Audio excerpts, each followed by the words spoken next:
सोमवार की जो प्रदोष पड़ती है वो इच्छा पूर्ति करती है। शुक्ल पक्ष में जो प्रदोष पड़ती है वो लक्ष्मी की वृद्धि के लिए होती है। कृष्ण पक्ष में जो प्रदोष पड़ती है वो रोग और बीमारी को मिटाने की होती है। तो जितने उपाय आपको प्रदोष के बताए जाते हैं उस हिसाब से आप करो कि शुक्ल पक्ष की प्रदोष है तो लक्ष्मी का कोई उपाय करना है तो हमें शुक्ल पक्ष की प्रदोष पे करना है। अगर हमें बीमारी से निपटने का कोई इलाज करना है या कोई उपाय करना है तो उसको कृष्ण पक्ष की प्रदोष पर करना। अब शुक्ल पक्ष की प्रदोष, उसकी प्रदोष का दिन था, बैठा हुआ था। मान लो अगर कहीं आप कोई नौकरी के लिए अप्लाई कर, लॉकडाउन में सर्विस छूट गई, कई लोगों की छूट, कंपनियां कई बंद भी हो गई, कई कंपनियों से निकाल भी दिया गया, कहीं पत्नी परेशान हो रही है, कहीं पति परेशान हो रहा है, आप कहीं अप्लाई कर रहे हो तो जैसा माता उमा ने प्रदोष काल में, प्रदोष के समय पर, प्रदोष काल के अंतर्गत बेलपत्री का स्मरण किया है, वो बेलपत्र का स्मरण अगर संसार का मनुष्य कर लेता है तो महाराज ब्रह्मवृत्ता पुराण कहती है कि उस जीव का ऐसा कोई कार्य नहीं जो सफल नहीं होता। महाराज मेरा निवेदन रहेगा, किसी एग्जाम में आप बैठ रहे हो, इंटरव्यू के लिए जा रहे हो, किसी कार्य के लिए जा रहे हो, नौकरी नहीं लग रही, सर्विस नहीं लग रही, तो महाराज तांबे के कलश में 11 बेलपत्र को रखा जाए और तांबे के कलश में 11 बेलपत्र रखकर उसमें 11 सफेद पुष्प को डाला, लाल चंदन घिसकर कटोरी में लेकर जाइए।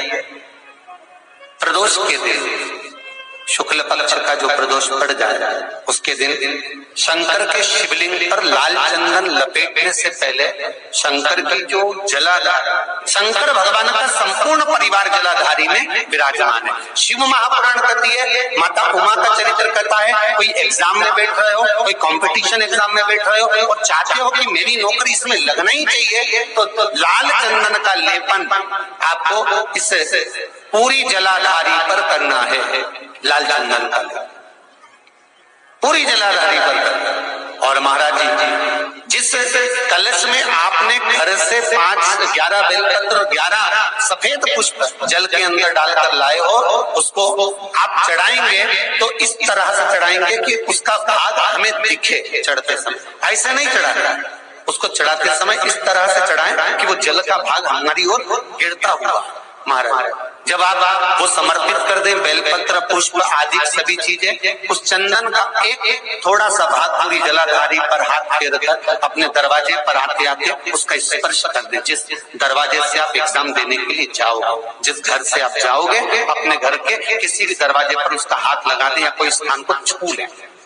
जिसको आप दरवाजे को खोलकर दरवाजे को स्पर्श कर या दीवार को छूकर या अलमारी को छूकर, जिसको भी छूकर आप जाओगे उसका स्पर्श कर लेना। फिर आपको कुछ नहीं करना है, उमा और महेश ही सब कुछ करेंगे जो उनको करना है। सब साथ प्रयास करना, जब जब जिस महीने में जो प्रदोष पड़ा करे, जब प्रदोष पड़े बन सके 1 बेलपत्र, बन सके 5 बेलपत्र, शमी पत्र, हरे मूंग,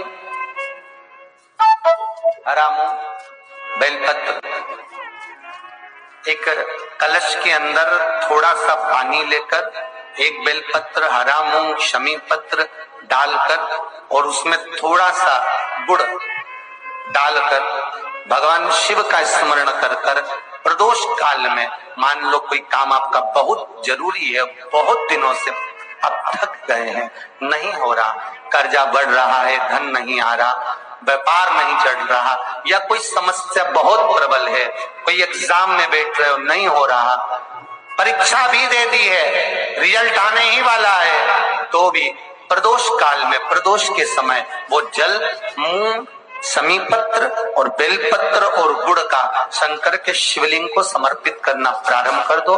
2 या 3 प्रदोष करोगे, बाबा आपकी मनोकामना शीघ्र पूर्ण कर देगा। हमारे यहाँ कहते हैं सोमवार की पूर्ति करती है, मंगलवार की प्रदोष रोग से मुक्ति देती है, बुधवार की प्रदोष कामना की पूर्ति करती है, गुरुवार प्रदोष शत्रुओं का नाश करती है, शुक्रवार की प्रदोष सुख और शांति देती है, शनिवार की प्रदोष संतान का सुख देती है, और रविवार की प्रदोष जो काम दुनिया में कोई नहीं कर सकता वो अच्युत की प्राप्ति रविवार की प्रदोष करा देती है। पहले तो आप वो जल का पात्र वाला उपाय कर लो, बताया है, वो नहीं कर सकते तो कुंदकेश्वर का उपाय करें। बेलपत्री 5 बेलपत्र आप 5 बेलपत्री को ले सकते हैं और 5 बेलपत्र में पीला चंदन पूरी बेलपत्री पर लगा लें। पीला चंदन केवल एक बेलपत्र ऐसी हो जिस बेलपत्री पर आप गाय का घी लगाएं। क्या लगाना है? गाय का घी। 5 बेलपत्र में से 2 बेलपत्र नीचे पीली चंदन वाली, बीच में गाय के घी वाली बेलपत्र और उसके ऊपर वापस 2 बेलपत्र वही पीले चंदन की रखें।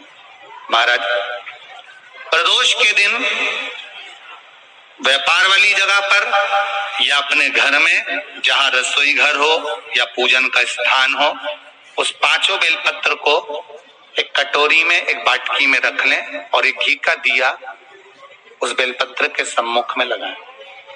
उस बेलपत्र को प्रदोष के दिन प्रदोष काल में उठाएं और भगवान शंकर को अपनी कामना कर समर्पित कर जाएं। केवल 2 प्रदोष करिए कुंदकेश्वर महादेव के नाम से। लक्ष्मी मेरा भोलेनाथ देना प्रारंभ कर देगा, संपदा वो देगा, वैभव वो देगा। 2 प्रदोष कर देख लीजिए।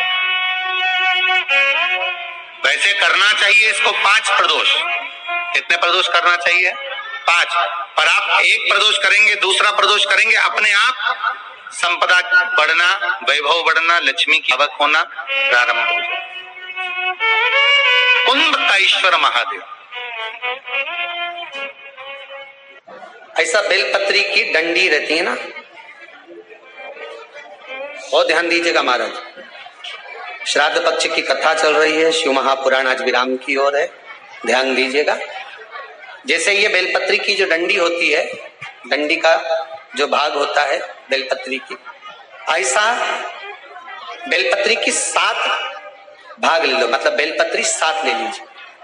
7 बेलपत्र लेकर कच्चा जो सूत होता है ना, कच्चा सूत जो जानते हो पेड़ पौधे में माताएं लपेटती हैं, धागा जो होता है ना सफेद कलर का कच्चा धागा, जो बड़ में, पीपल में और आंवला आदि में लपेटा जाता है, कच्चा सूत, उसको शंकर भगवान और माता पार्वती का स्मरण कर नंदी के, जो नंदी होता है, नंदी के राइट भाग में, नंदी का एक पांव ऊंचा होता है, आपने देखा होगा आगे का पांव ऊंचा होता है, बैठते समय नंदी का एक पांव ऊंचा है, एक पांव नीचे की हो जाता है। तो नंदी का जहां पांव ऊंचा है उस ऊंचे पांव के पास में बैठना है। कच्चे सूत पर उस बेलपत्री के जो 7 गुच्छ हैं, 7 जो बेलपत्री के भाग हैं, 7 बेलपत्री हैं, उसको अपना नाम गोत्र स्मरण कर उस कच्चे सूत को लपेटना है। महाराज लाल कलर का चंदन उस बेलपत्री के पत्ते में जो अग्रभाग होता है, सबसे आगे का भाग, 7 में लाल चंदन लगाना है। महाराज उस चंदन को लगाकर आप प्रदोष के दिन, प्रदोष काल में शंकर भगवान को समर्पित अगर करते हैं तो जिस घर का गोत्र बोला है उस घर में कभी क्लेश नहीं हो सकता, वो शांति का अनुभव, उसमें क्लेश नहीं हो सकता।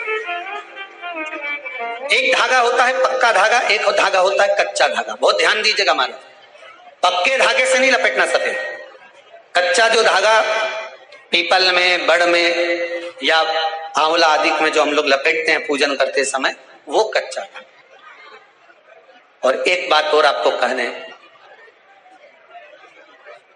ध्यान दीजिएगा,